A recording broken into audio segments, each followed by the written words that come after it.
Wambalo mukwano nze Dokita Kebbi Baligeyankona Balamaga tuli mu luwombo lw'omukwano lw'okutuusiddwako n'abakyala n'ansuubuga Betty wama Betty weebale nnyo weebalege ow'enkajja ow'ennakatu ow'entamu enjaliire mu bikulya omulungi emirimu ndikuma okulya n'enkulya ow'omwoyo ebyokulya tebyandeeta enjala y'ebizaala kanneecwacwane n'obusigadde obunnyongere wamma tunaayitanga babiri oli abaakulabyeko kawala. Luwombo lw'omukwano leero njagala abakyala tuyige abasajja bye basinga okwagala mu mukwano. Kale nno katutandike n'ebisinga okuyaayaanirwa ate ng'abamu tebabimanyi era nga tebabikola. N'ate bwe tubeera mu buliri abasajja baagala nnyo omukazi omuyonjo okuva ku kagere okutuuka ku nveeri. Mukyala gwe muwala gwe fuba nnyo okubeera omuyonjo. Ekyokubiri, abaami baagala nnyo omukazi akkiririzaawo ng'asabiddwa okwegatta, si bano abawoza nti nkooye nnyo sirina budde ndi mulwadde n'ebirala bingi. N'olwekyo bino bye bintu bye basinga okwagala mu buliri. Lwa nnyo abaami omukazi asigala ng'alippaganye nebba oluvannyuma lw'okumala okukyanga akapiira. Omukazi ayimba oluyimba lw'eggwanga so si bano asirika obusirisi ng'omugogo baabakoowa. Ekyokuna, munnange omukazi akkiriza okuyiiya ekyokukola nga bali mu buliri so si oyo agamba nti bwe kyali bwe kiriba emirembe n'emirembe. Amiina. Omukwano okusobola okuguwangaaza gwetaaga obukodyo obupya. Era n'ekibanyumira omukyala oba omuwala ayinza okukwatakwata bba omubiri n'amunyiga masaagi n'anoonya munne omubiri gwonna nga maama oba omukyala bw'akinyumirwa n'abaami bakinyumirwa. Bakyala temwerabiranga nga tuvudde mu by'omu buliri ate abaami era balina bye baagala mu mukwano.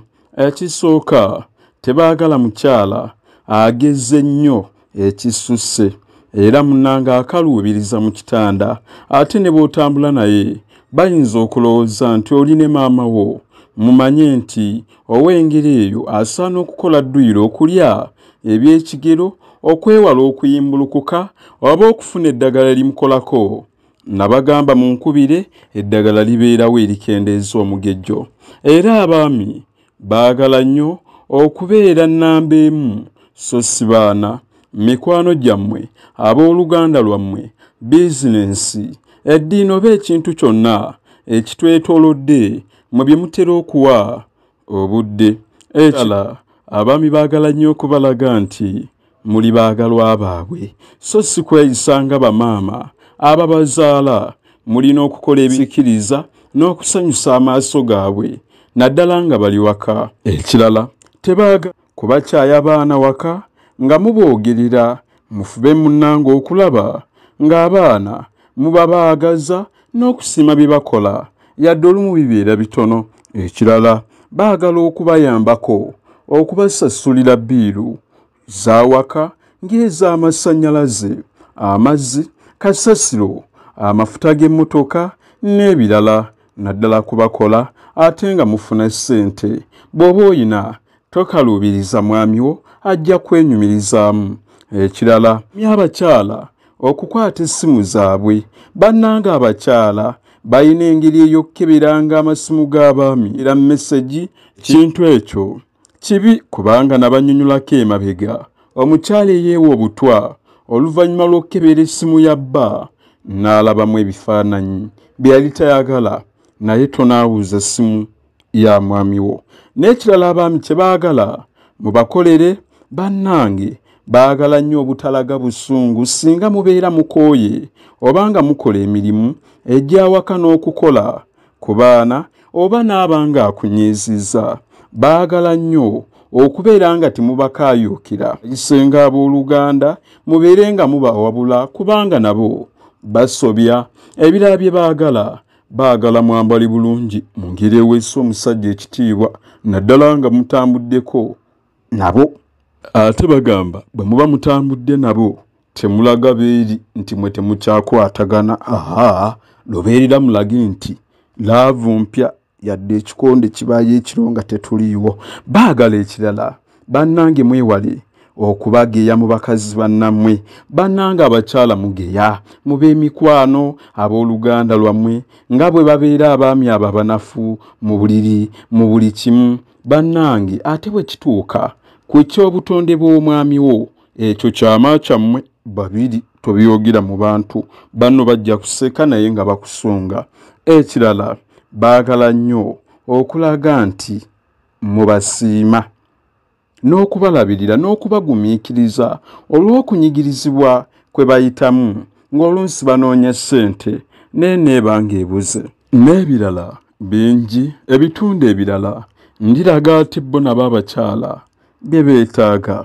Bamikwano omuntu yenna anoonya amagezi bagamba nti ga muwendo muganoonyenga abaagala audio wasenga ne kojja bulijjo mumunsaba yafulumye. Ebitundu biyitirivu gweyeegera mulimu ebintu nga bino byokola ku mwana omuto n'akula ng'alina akatale. Ekyama ekikaabya abasajja byonna mwebiri era mulimu n'ebirala. Bannange obutego obutengula omusajja n'akuwa ssente nga tozimusabye. Abavubuka nga bw'okwana omuwala n'omuwangula nga tategedde. Ekirala omuvubuka munnange bw'osobola okulya ssente y'omuwala n'asigala ng'akwagala era ng'akuyaayaanira byonna mwebiri. Bannange mulimu n'ebirala ebinyweza omukwano ogwa ddala. Ate era abaagala okwekuumira ku mutindo ogwa waggulu oba okwezza obuto byonna mwebiri. N'ebirala abakyala okukuumira zaabu wammwe ku mutindo byonna mu audio wasenga ne kojja buulirira. Owaayo akasente katono n'obeera ng'omufuna. Ekikulu si muwendo gwa ssente, ekikulu kikyojjamu na kiki ky'oyiga. Abamwagala jangu mu kasanduuke kange. Ennamba yange 777277 6 mu 7 Awangaale.